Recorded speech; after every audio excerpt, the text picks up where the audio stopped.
വിളവെടുപ്പിനൊരുങ്ങി മാനന്തവാടി താന്നിക്കൽ വേമം പാടശേഖരം. കൊയ്ത്തിന് പാകമായതോടെ സ്വർണ്ണവർണ്ണമണിഞ്ഞ നെൽവയലുകൾ മനോഹര കാഴ്ചയാണ് ഒരുക്കുന്നത്. വരും ദിവസങ്ങളിൽ യന്ത്രങ്ങളിറക്കി കൊയ്ത്ത് നടത്താനുള്ള അവസാനഘട്ട ഒരുക്കത്തിലാണ് കർഷകർ. ജില്ലയിൽ പുഞ്ചയും നെഞ്ചയും കൃഷി ചെയ്യുന്ന അപൂർവ പാടശേഖരങ്ങളിൽ ഒന്നാണ് താന്നിക്കൽ പാടശേഖരം. 180 ഏക്കറിലാണ് കൃഷി.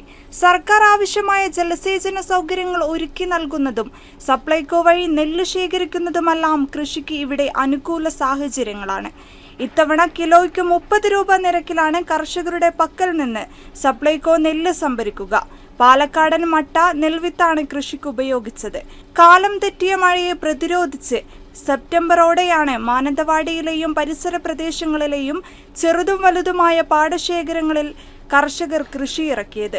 1 ഏക്കറിൽ നെൽകൃഷി ചെയ്യുന്നതിന് 30,000-നും 35,000-നും ഇടയിലാണ് ചെലവ്. 2 മണിക്കൂറിനകം 1 ഏക്കർ നെൽവയൽ കൊയ്യാനാകും. പാടശേഖരത്തിലെ വെള്ളം വറ്റിച്ച് കൊയ്ത്ത് യന്ത്രങ്ങൾക്ക് ഇറങ്ങാൻ പാകമാക്കുകയാണിവർ. വരും ദിവസങ്ങളിൽ കൊയ്ത്ത് യന്ത്രങ്ങൾ പാടശേഖരത്തിലെത്തും. അത് നെല്ല് ഇപ്പോൾ വേമമ്പാടത്ത് കൊയ്ത്ത് സീസണാണ്.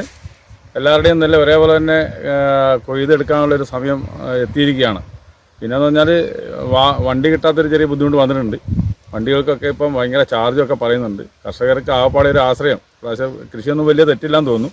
എന്നാലും വലിയൊരു ആശ്രയം ആണ് ഈ കൊയ്തെടുത്ത് ഈ നെല്ല് വിറ്റ് സർക്കാരിന് കൊടുക്കാൻ വേണ്ടി തന്നെയാണ് എല്ലാവരും രജിസ്റ്റർ ചെയ്തിട്ടുള്ളത്. ഇത്തവണ മികച്ച വിളവ് ലഭിക്കുമെന്ന പ്രതീക്ഷയിലാണ് വേമം പാടശേഖരത്തിലെ കർഷകർ. വയനാട് വിഷൻ, മാനന്തവാടി.